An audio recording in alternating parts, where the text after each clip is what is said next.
नमस्कार, आप देख रहे हैं एएनबी न्यूज। आपके साथ मैं हूं पूजा परमार। हमारे खास प्रोग्राम स्वर्णिम मध्य प्रदेश और छत्तीसगढ़ में पहली खबर है रायपुर से। छत्तीसगढ़ में हरेली के त्योहार के दिन यानी 20 जुलाई से एक ऐसी योजना शुरू होने जा रही है जो अपने आप में अनूठी है। इस योजना के लागू होने से पहले ही पूरे देश में इसे लेकर चर्चा हो रही है। वहीं मुख्यमंत्री भूपेश बघेल और कृषि और जल संसाधन मंत्री रविंद्र चौबे ने रायपुर में गोधन न्याय योजना के प्रतीक चिन्ह यानी लोगो का विमोचन किया। मुख्यमंत्री निवास कार्यालय में वीडियो कॉन्फ्रेंसिंग के माध्यम से आयोजित कलेक्टर्स कॉन्फ्रेंसिंग के दौरान इस कार्य का अंजाम दिया गया। छत्तीसगढ़ सरकार द्वारा हरेली पर्व से प्रदेश में गोधन न्याय योजना की शुरुआत की जा रही है। इस अवसर पर मुख्य सचिव आरपी मंडल, मुख्यमंत्री के अपर मुख्य सचिव सुब्रत साहू, कृषि उत्पादन आयुक्त डॉक्टर एम गीता, मुख्यमंत्री के ग्रामीण विकास सलाहकार भी उपस्थित रहे। बता दें कि छत्तीसगढ़ में भूपेश बघेल मंत्रिमंडल ने गोधन न्याय योजना के तहत गौपालक किसानों से 2 रुपए प्रति किलोग्राम की दर से गोबर खरीदने को मंजूरी दी है। हम अपनी ग्रामीण संस्कृति में गोबर को एक मूल्यवान वस्तु मानते रहे हैं, एक ऐसी मूल्यवान वस्तु जिसका कोई मोल तो तय नहीं, लेकिन वह कीमती है। गाय का गोबर कई तरह के काम में आता है। इसके माध्यम से अच्छा ईंधन तैयार होता है। इसे गांव के कच्चे घरों में लीपने के लिए भी उपयोग किया जाता है। गाय के गोबर से सबसे अच्छी किस्म की जैविक खाद तैयार की जाती है। इतनी उपयोगिता के बावजूद गाय के गोबर की देश में कोई कीमत तय नहीं थी। गांधी जी की ग्रामीण अर्थव्यवस्था के मॉडल को अपनाकर आगे बढ़ रही छत्तीसगढ़ की कांग्रेस सरकार देश में पहली बार एक ऐसी योजना लागू करने जा रही है जिसके साथ गोबर की कीमत तय होगी। गोधन न्याय योजना नाम की इस योजना की शुरुआत हरेली त्योहार के दिन से राज्य में होगी।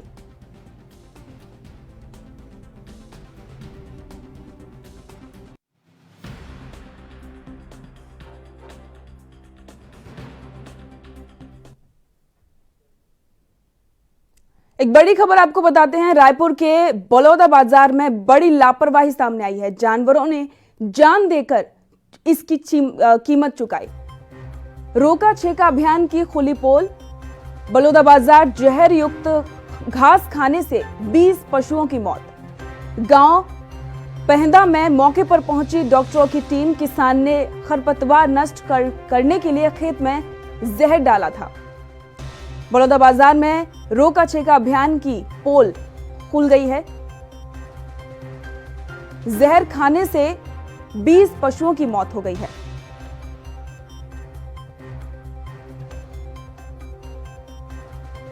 रायपुर के बलौदा बाजार में बड़ी लापरवाही सामने आई है।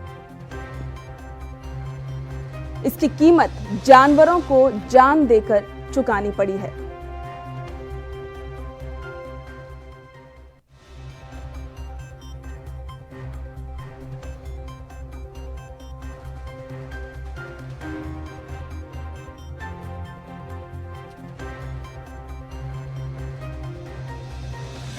आपको बता दें कि रायपुर के बलौदा बाजार में एक बड़ी लापरवाही सामने आई है।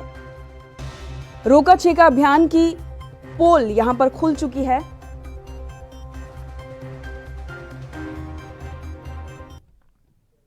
छत्तीसगढ़ ने कल अकादमी निगम अध्यक्ष उपाध्यक्ष की नियुक्ति कर दी है, लेकिन सिंधी अकेडमी को इससे परे रखा गया और सिंधी अकेडमी में कोई नियुक्ति नहीं हुई। जब सिंधी समाज की तरफ से सरकार पर दबाव बनाया गया तो सरकार की तरफ से ये सूचना जारी की गई कि सिंधी अकादमी पूरी तरह से कायम है, इसकी स्वायत्तता को खतरा नहीं किया गया है। सिंधी समाज इस अपेक्षा को नाराज। हमने बात की सिंधी छत्तीसगढ़ सिंधी अकादमी के पूर्व चेयरमैन अमित जीवन से। उनका मानना है कि सिंधी समाज के लोग आजादी से अब तक सिर्फ देश को अपना योगदान देते रहे हैं। 8वीं अनुसूची में सिंधी भाषा के शामिल होने के बाद भी उसे वह सम्मान नहीं मिला जिसकी वो हकदार है। मैं सिंधी एकेडमी का पूर्व अध्यक्ष रहा हूं। मेरा कार्यकाल जो है कुछ समय पूर्व खत्म हुआ है। मेरा राज्य मंत्री दर्जा था। समाज की जायज मांग है कि उसे उसकी एकेडमी का हक दिया जाना चाहिए, उसका एकेडमी का अध्यक्ष नियुक्त किया जाना चाहिए। सिंधी भाषा एवं संस्कृति के विकास के लिए इसका गठन बहुत ही आवश्यक है समाज के लिए। जहां तक समाज की बात है, समाज ने विभाजन काल में बहुत पीड़ाएं उठाई हैं, बहुत दर्द सहे हैं। अपनी जमीन, अपना जायदाद, अपना घर, मकान, दुकान, अपनी जन्मभूमि सब कुछ छोड़कर यह समाज विस्थापित होकर आया और बिना किसी विशेष सरकारी सहायता के अपने पुरुषार्थ के बल पर इस समाज ने अपने आप को स्थापित किया है। मेरा कोई दावा नहीं है इसके लिए। कोई स्वेच्छा से सामाजिक स्तर पर अगर जिम्मेदारी दी जाएगी तो जैसे पूर्व कार्यकाल में पूरे समाज ने तारीफ की थी हमारे कार्यकाल की, हम पुनः उसी तरह की ड्यूटी निभाएंगे, बल्कि उससे बेहतर निभाने की कोशिश करेंगे। ये सरकार का और समाज के वरिष्ठ जन का है दायित्व कि वो किसे ये पदभार देते हैं। हम किसी दौड़ में कोई दावा नहीं करते हैं। हाँ, अगर किसी प्रकार की सेवा का अवसर मिलता है तो पीछे भी नहीं हटेंगे। मध्य प्रदेश से एक और बड़ी खबर है। मध्य प्रदेश में एक और कांग्रेस विधायक का इस्तीफा। विधायक सुमित्रा देवी कास्टेकर ने दिया इस्तीफा। कास्टेकर ने विधानसभा की सदस्यता से इस्तीफा दे दिया है। कमलनाथ ने कहा, मैं चिंतित नहीं हूं, मुझे पता था कि लोग पार्टी छोड़ेंगे। संविधान का कोई मतलब नहीं रहा, बस बोली बोलो और राजनीति करो। इसी के साथ सुमित्रा देवी कास्डेकर की भाजपा में शामिल होने की भी चर्चा तेज हो चुकी है। अब 25 विधानसभा सीटों पर चुनाव होंगे। आपको बता दें कि इसी के साथ में अब 26 विधानसभा सीटों पर उपचुनाव होंगे। मध्य प्रदेश में एक और मंत्री ने इस्तीफा दे दिया है।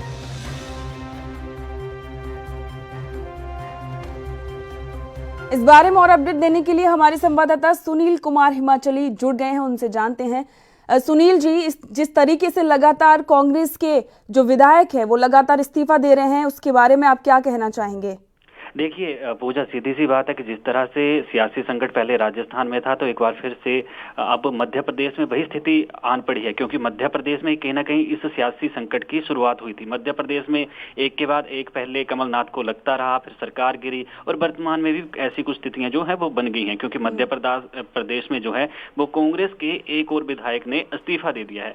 नेपा नगर से कांग्रेस की जो विधायक थी सुमित्रा देवी काडेस्कर, जिन्होंने अपनी सदस्यता से इस्तीफा दिया है, और एक सप्ताह के अंदर जो है राज्य में कांग्रेस के लिए ये दूसरा बड़ा झटका है, क्योंकि चर्चा थी कि जो सुमित्रा हैं वो भाजपा में शामिल हो सकती हैं, और इस बात की हालांकि उन्होंने कोई अभी पुष्टि नहीं की है, अभी आधिकारिक तौर पर उनका कोई बयान नहीं आया है, लेकिन जिस तरीके से ये कमलनाथ को एक के बाद एक झटका लगा है। इससे पहले मैं आपको बता दूं कि जो मल्हारा सीट है वहां से जो विधायक थे प्रद्युमन सिंह लोधी, उन्होंने इस्तीफा दिया था। फिर विधानसभा की सदस्यता इस्तीफा देने के बाद वो भाजपा में शामिल हो गए थे। भाजपा ने लोधी को पार्टी में शामिल होने के 6 घंटे बाद जिस तरह से एक बड़ी जिम्मेवारी दे दी, और नागरिक आपूर्ति निगम का जिस तरह से उन्हें अध्यक्ष लगा दिया, उन्हें कैबिनेट में दर्जा भी दे दिया गया, तो ये कहीं ना कहीं एक पद की लालसा है। और जिस तरीके से शायद हम अपने दर्शकों को वो बयान भी दिखाएंगे आने वाले कुछ अपडेट में, कि जिस तरीके से उन्होंने कहा है कि कांग्रेस के प्रति जो एक जिम्मेवारी थी उन्होंने बखूबी निभाई है, और कांग्रेस उन्होंने सिर्फ इसलिए छोड़ी है क्योंकि वो क्षेत्र में विकास करना चाहते थे। अगर क्षेत्र का विकास करना चाहते थे तो विधायकों के ऊपर यह सवाल भी उठता है जो कांग्रेस छोड़ के गए हैं कि क्यों, सरकार तो थी वहां पे कांग्रेस की, तो फिर क्यों पद की लालसा के लिए इस्तीफा देकर बाकी कांग्रेस के विधायक वहां पे शामिल हुए ज्योतिरादित्य के साथ? क्या ऐसी क्या स्थिति आन पड़ी? क्योंकि सीधी सी बात है कि सरकार जिसकी है वही काम करवाएगा और वहीं से फंड आएंगे। अब विपक्ष में बैठे थी कांग्रेस, अब जिस विधायक से जिस तरीके से विपक्ष में कांग्रेस बैठी है, तो उनको उनके जो विधायक हैं उनको अपने काम करवाने के लिए कहीं ना कहीं कोई ना कोई स्थिति ऐसी आती होगी, क्योंकि सरकार से अपने काम निकलवाने हैं। और हल्के के विकास के लिए, विधानसभा क्षेत्र के विकास के लिए जो पूजा काम करने हैं वो सारी एक तरीके से पंक्तिबद्ध तरीके से होते हैं। ऐसे नहीं होता कि हाँ जी हमने बोल दिया और हो गए। तो अब जिस तरीके से ये विधायक छोड़कर जा रहे हैं, ये कहीं ना कहीं कांग्रेस के लिए बड़ी चिंता का विषय है। और इसी चिंता के विषय के बीच कमलनाथ ने भी भारतीय जनता पार्टी पर आरोप लगाए हैं। उन्होंने कहा है कि विधायकों से बात कर रहे हैं और पैसे और जो विभिन्न पदों की पेशकश जो है वो भाजपा की ओर की जा रही तरफ से जो है वो की जा रही है, जिसके चलते जो है विधायक इस्तीफा दे रहे हैं। सीधी सी बात, उन्होंने फिर से आरोप लगाए हैं, जैसे राजस्थान में लग रहे हैं और जैसे पहले लगते थे तो वैसे ही अभी लग रहे हैं। पूजा की सिंपल सी बात इतनी है कि सारे पद की अगर उनको चाहत है और पद के लिए खातिर ही अगर वो कांग्रेस से बगावत कर रहे हैं, क्योंकि बगावती ही कह सकते हैं जिस तरीके से ये अभी इस्तीफा दिया गया है, तो सीधी सी बात है कि कांग्रेस के विधायक बागी होकर अगर अपने मंसूबों को और अपनी इच्छाओं को कामयाब करने के लिए अगर भाजपा का दामन थाम रहे हैं और जिस तरीके से बयान आ रहे हैं, तो ऐसे में कमलनाथ ने कहा है कि संविधान का कोई मतलब ही नहीं रह गया है, बस बोली बोलो और राजनीति करो वाली स्थिति पैदा हो गई है। और ऐसे में अब स्थिति और गंभीर हो गई है, क्योंकि हमारा चैनल, हमारा टीम इस बारे में कई बार पहले भी बोल चुकी है कि अगर विधायक अपने ओहदे से इस्तीफा देते हैं तो ऐसे में स्थिति उत्पन्न हो जाती है उपचुनाव की। पहले जिस तरह से 25 सीटों पर उपचुनाव होने थे, तो अब सुमित्रा देवी ने इस्तीफा दे दिया है और इससे पहले लोधी ने इस्तीफा दिया था। तो अब ये कुल मिलाकर जो उपचुनावों की सीटों की संख्या ये 26 हो गई है, 26 सीटें खाली हो गई हैं। तो ये कहीं ना कहीं ये राज्य सरकार पर भी बोझ है, क्योंकि 26 सीटों पर उपचुनाव करवाने हैं तो उसका खर्चा जो है वो सरकार पर पड़ेगा। क्योंकि ज्योतिरादित्य सिंधिया ने इस्तीफा दिया था, वो भाजपा में शामिल हुए थे, तो उनके साथ 22 विधायक भाजपा में शामिल हो गए थे, वो सीटें भी खाली पड़ी हैं। और ये जो सारा क्षेत्र चंपारण में आता है, जो चंबल में आता है, माफी चाहूंगा चंपारण बोल गया, तो चंबल में जो आता है, तो यहाँ पर सिंधिया का जो है वो काफी दबदबा है और वहां पर अभी चुनाव प्रचार जोरों शोरों पर किया जा रहा है। हालांकि वहां पर जो सारे कोरोना को लेकर जो नियम है सरकार के, राज्य सरकार के और केंद्र सरकार के, उनकी पालना भी की जा रही है। लेकिन जब उपचुनाव होते हैं पूजा, तो ये हर किसी को पड़ता है कि सरकार के खजाने पर इसका बोझ पड़ता है, क्योंकि अभी 2018 में चुनाव हुए थे, उसके बाद सरकार गिरी, कमलनाथ की सरकार गिरी, तो अब मध्य प्रदेश में दोबारा से उपचुनाव होंगे। तो ऐसे में स्थिति सरकार के ऊपर तो पड़ेगी पड़ेगी, और जब सरकार के ऊपर जो वित्तीय बोझ है वो बढ़ेगा, तो सीधी सी बात है कि ये कहीं ना कहीं जाकर जो है वो जनता के सर पर भी इसका बोझ बढ़ेगा। बोझ इसलिए बढ़ेगा क्योंकि उपचुनाव होंगे, और जब उपचुनाव का खर्चा होगा तो राज्य में वित्तीय स्थिति को कंट्रोल करने के लिए, संतुलन बनाने के लिए जो राज्य के लोग हैं उन पर आर्थिक बोझ बढ़ेगा, टैक्स बढ़ा दिए जाएंगे, टैक्स लगा दिए जाएंगे चीजों पर। जी सुनील जी, लगातार इसी तरीके से वहां पर स्थिति बनी हुई है कि कांग्रेस लगातार चिंता में है, और इसी के साथ अब एक और कांग्रेस को झटका लगा है। इस जानकारी के लिए आपका बहुत बहुत धन्यवाद। इसके साथ अब वक्त हो गया एक छोटे से ब्रेक का। ब्रेक के बाद जल्द लौटेंगे कुछ और खबरों के साथ।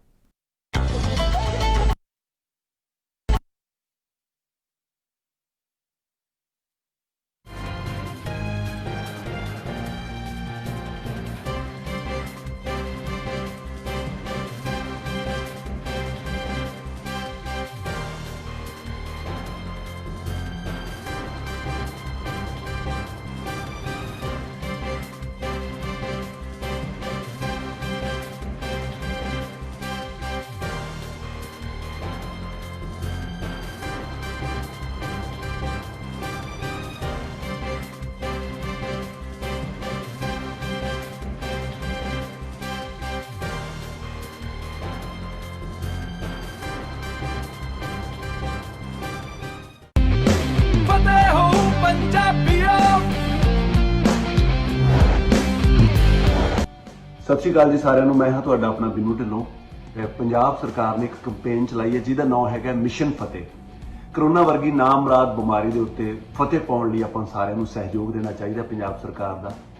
ਤੇ ਜੇ ਇਹ ਜਿਹੜੀ ਜੰਗ ਹੈ, ਜਿਹੜੀ ਮਿਸ਼ਨ ਫਤਿਹ, ਜੇ ਕਰੋਨਾ ਉੱਤੇ ਆਪਾਂ ਜਿੱਤਣੀ ਹੈ ਤਾਂ 3 ਹਥਿਆਰਾਂ ਨਾਲ ਜਿੱਤੀ ਜਾ ਸਕਦੀ ਹੈ। ਇੱਕ ਤਾਂ ਜਦੋਂ ਤੁਸੀਂ ਘਰੋਂ ਬਾਹਰ ਨਿਕਲਣਾ, ਪਲੀਜ਼ ਮਾਸਕ ਪਾ ਕੇ ਨਿਕਲੋ ਤੇ ਆਪਣੇ ਹੱਥਾਂ ਨੂੰ ਵਾਰੀ-ਵਾਰੀ ਧੋਂਦੇ ਰਹੋ ਤੇ ਸਮਾਜਿਕ ਜਿਹੜੀ ਦੂਰੀ ਆ ਉਹ ਬਣਾ ਕੇ ਰੱਖੋ। ਮੈਂ ਸਮਝਦਾ ਤਾਂ ਹੀ ਆਪਾਂ ਮਿਸ਼ਨ ਫਤਿਹ ਨੂੰ ਫਤਿਹ ਕਰ ਸਕਦੇ ਹਾਂ ਜੇ ਸਾਰੇ ਜਾਣੇ ਤੁਸੀਂ ਸਹਿਯੋਗ ਦਿਓਗੇ। ਸੋ ਇਹ 3 ਹਥਿਆਰਾਂ ਦਾ ਆਪਾਂ ਇਸਤੇਮਾਲ ਕਰਨਾ ਹੈ।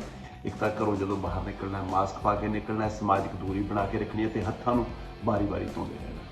ਸੋ ਪੰਜਾਬ ਸਰਕਾਰ ਦਾ ਬੜਾ ਵੱਡਾ ਉਪਰਾਲਾ ਹੈ ਜੀ, ਆਪਾਂ ਸਾਰੇ ਜਾਣੇ ਨੂੰ ਇਹਦਾ ਸਹਿਯੋਗ ਦੇਣਾ ਚਾਹੀਦਾ। Wish you all the very best. ਮੈਂ ਵੀ ਇਸ ਮਿਸ਼ਨ ਫਤਿਹ ਦੇ ਵਿੱਚ ਤੁਹਾਡੇ ਸਾਰਿਆਂ ਦੇ ਨਾਲ ਹਾਂ। God bless. ਸਤਿ ਸ਼੍ਰੀ ਅਕਾਲ। ਫਤਿਹ ਹੋ ਪੰਜਾਬੀਆਂ, ਫਿਰ ਫਤਿਹ ਹੋਊਗੀ।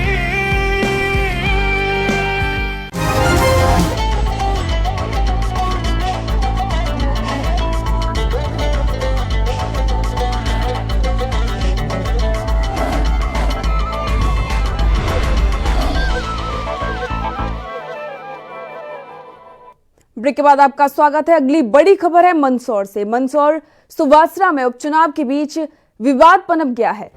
शामगढ़ में उपचुनाव प्रचार करने आए मंत्री हरदीप सिंह डंग रोड शो करके कैबिनेट मंत्री को दिखाए काले झंडे। कांग्रेसी कार्यकर्ताओं ने ये काले झंडे दिखाए और इसके साथ नारेबाजी भी की।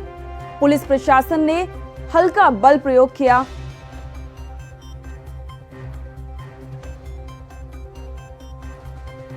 मंदसौर सुवासरा में उपचुनाव के बीच विवाद पनप गया है। शामगढ़ में चुनाव प्रचार करने आए मंत्री हरदीप सिंह डंग को कांग्रेसी कार्यकर्ताओं ने काले झंडे दिखाए।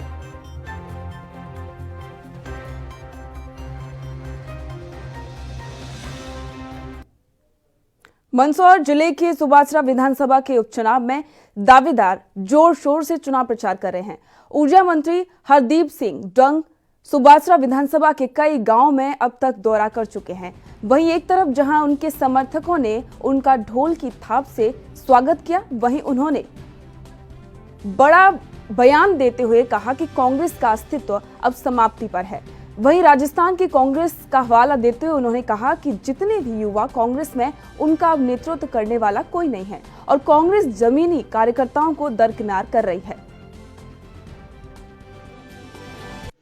जितने भी युवा नेतृत्व कांग्रेस में थे वो अब अपना आप को उपेक्षित मान रहे हैं, क्योंकि कांग्रेस में अब कोई नेतृत्व करने वाला बचा नहीं है और जो जमीनी कार्यकर्ता हैं उनको दरकिनार करते हुए जो वहाँ पर ग्रुपबाजी करते हैं, व्यक्तिगत बात करते हैं, वहाँ पर कांग्रेस उनके हाथ में आ चुकी है। इसलिए अब कांग्रेस का कोई अस्तित्व पूरे हिंदुस्तान में बचा नहीं है, इसलिए अब वो समाप्ति की ओर है।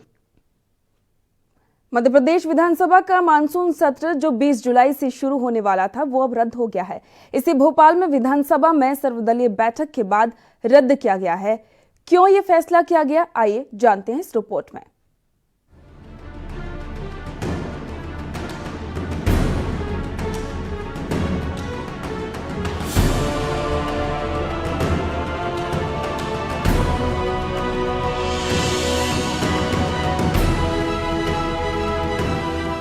मध्य प्रदेश में लगातार कोरोना के मामले तेजी से बढ़ते जा रहे हैं और आंकड़ों में इजाफा हो रहा है और संक्रमित मरीजों का आंकड़ा 20,000 के पार हो गया है। पिछले 24 घंटे में 728 नए केस सामने आए हैं। वहीं मौत का आंकड़ा 700 के करीब पहुंच गया है। ऐसे में विधानसभा के बजट सत्र के बाद मानसून सत्र भी स्थगित कर दिया गया है। अब इस प्रस्ताव को राज्यपाल आनंदीबेन पटेल के पास भेजा जाएगा। सर्वदलीय बैठक में ये फैसला लिया गया है। इस पर विचार विमर्श के बाद, क्योंकि जो परिस्थितियां हैं दुनिया में, देश में और मध्य प्रदेश में भी कोरोना से संक्रमित पेशेंट्स की संख्या लगातार पिछले दिनों तेजी से बढ़ी है। भारत सरकार के गृह मंत्रालय की भी गाइडलाइन है और मध्य प्रदेश सरकार ने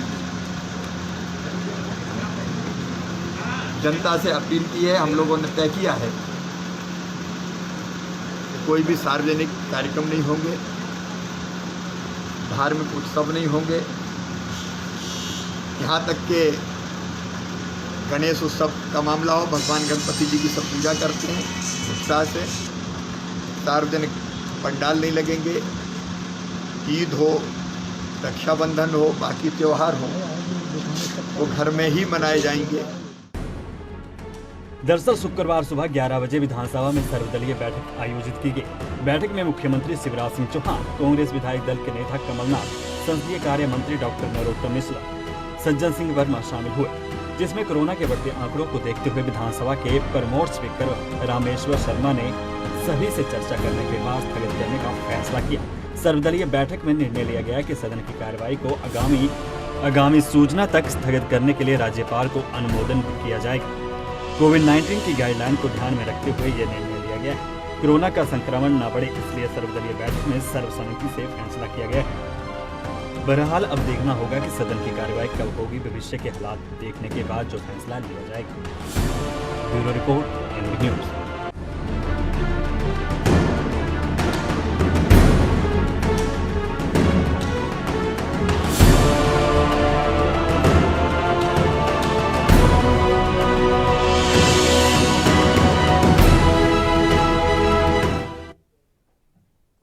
मध्य प्रदेश में भाजपा सरकार के नवनियुक्त कैबिनेट मंत्री, खाद्य आपूर्ति निगम के मंत्री प्रद्युम्न सिंह लोधी का मंत्री बनने के बाद नगर विगमगंज पहली बार पहुंचे, जहां उनका भव्य स्वागत किया गया। वहीं लोधी ने जमकर भाजपा सरकार की तारीफ की। इसी दौरान उन्होंने कांग्रेस से भाजपा में जाने की वजह भी बताई। उन्होंने कहा कि हमें राजनीति से मतलब नहीं है, किसी पद का कोई मोह नहीं है, हमें केवल अपने क्षेत्र का विकास चाहिए, इसलिए हम कांग्रेस से भाजपा में आए हैं।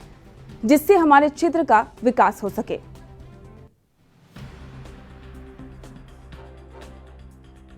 मेरी कोई ऐसी कोई मांग नहीं थी। हमारी जो प्रमुख मांग थी विकास के लिए थी और माननीय शिवराज जी ने हमारे ये बहुत बड़ा प्लान स्वीकृत किया है। अब बहुत सी चीज़ें ऐसी हैं कल के आधार पर मैं आप देख रहे हैं कांग्रेस में क्या हो रहा है, आज राजस्थान में क्या हो रहा है, मध्य प्रदेश में क्या हो गया। अब ये कांग्रेस की स्थिति आप सब और पूरी जनता देख रही है, तो मुझे कुछ कहने की आवश्यकता है। और भी कोई विधायक हैं कांग्रेस के जो भारतीय जनता पार्टी में आ सकते हैं? अब ये उनका अपना। भोपाल के भिंड में लोक स्वास्थ्य यांत्रिकी विभाग के कार्यपालन यंत्री PR गोयल को तत्काल प्रभाव से निलंबित किया गया है। अब निलंबन अवधि में इनका मुख्यालय मुख्य अभियंता कार्यालय ग्वालियर परिक्षेत्र ग्वालियर रहेगा। दरअसल यह सारी गतिविधि एक शिकायत के आधार पर हुई। मामला भिंड जिले के लाहाट क्षेत्र के राहवली बेहड़ का है, जहां शिकायतकर्ता राहुल दीक्षित के द्वारा हैंडपंप को लेकर शिकायत की गई थी, जिस पर PHE विभाग के द्वारा जवाब दिया गया था कि शिकायतकर्ता की मानसिक हालत ठीक नहीं है, उसे मिर्गी आती है और कपड़े फाड़ देता है और ये हैंडपंप उखाड़कर उसकी छाती पर लगा दो। ये जवाब सोशल मीडिया पर वायरल हो गया। CM हेल्पलाइन में प्राप्त शिकायत के निराकरण में PR गोयल द्वारा घोर लापरवाही की गई, जिसके बाद मामले ने तूल पकड़ लिया और शिकायतकर्ता के प्रति अवांछनीय और अमर्यादित भाषा का प्रयोग भी किया गया। इस संबंध में यंत्री PR गोयल से जवाब तलब किया गया। यहां उन्होंने जवाब संतोषजनक नहीं पाए, जिसके बाद उन्हें निलंबित कर दिया गया।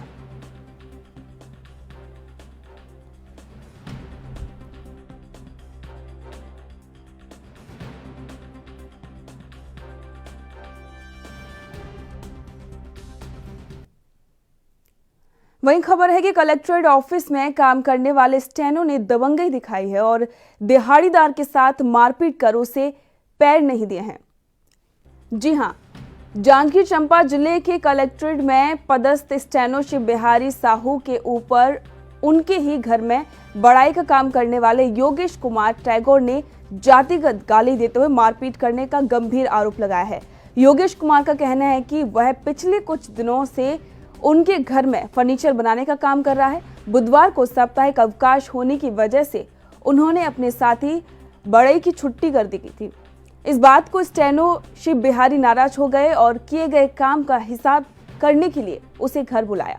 घर बुलाने के बाद हिसाब किताब होने के बाद पैसे के लेन देन को लेकर दोनों के बीच विवाद हो गया, जिस पर शिव बिहारी और उनकी पत्नी टिकेश्वरी साहू ने योगेश कुमार के साथ मारपीट की और जातिगत गाली गलौज देते हुए जान से मारने की भी धमकी दी। वही मामले के संबंध में पीड़ित ने पुलिस के पास शिकायत दर्ज करवाई, जिसके बाद पुलिस ने बयानों के आधार पर मामला दर्ज कर जांच शुरू कर दी।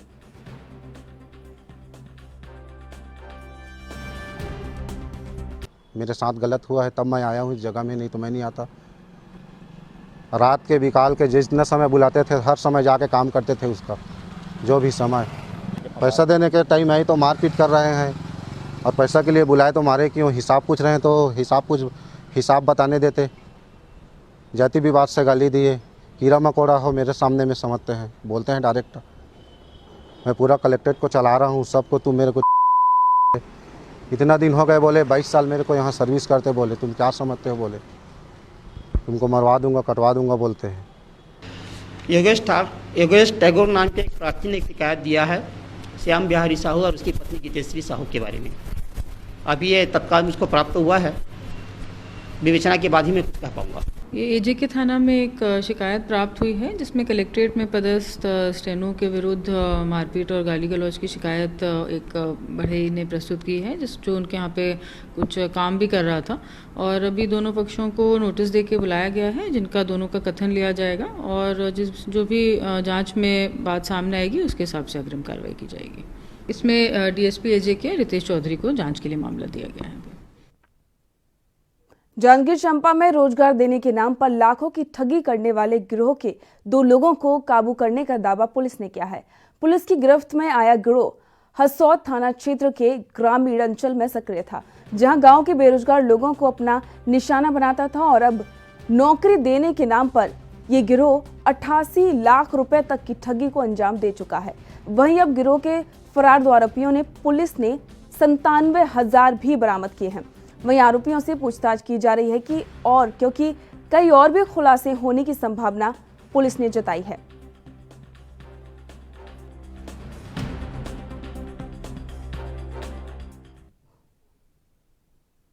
बालाघाट जिले के वारा सिवनी वन परिक्षेत्र के कोचेवाही गांव में वन विभाग के अधिकारियों ने योजनाबद्ध तरीके से अति दुर्लभ वन्य जीव पेंगोलिन को जिंदा बरामद करने में सफलता प्राप्त की है।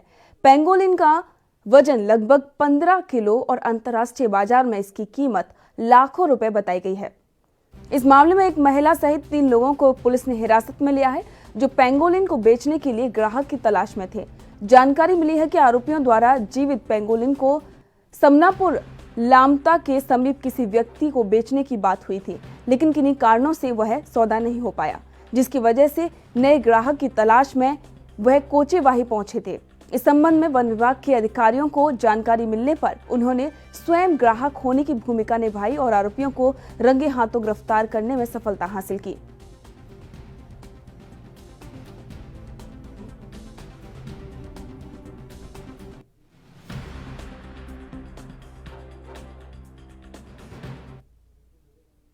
गोटेगांव जबलपुर मार्ग पर स्थित नगर के नया बस स्टैंड पर उस वक्त हड़कंप मच गया जब एक अज्ञात शव वहां पर मिला। शव मिलने के बाद आसपास के क्षेत्र में सनसनी फैल गई और देखते ही देखते वहां लोगों का हुजूम लग गया।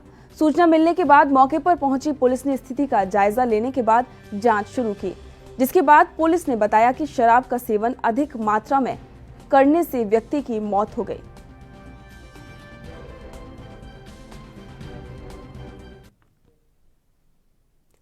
स्वर्णिम मध्य प्रदेश और छत्तीसगढ़ में फिलहाल इतना ही। देश दुनिया की तमाम खबरों को जानने के लिए देखते रहिए ANB न्यूज। नमस्कार।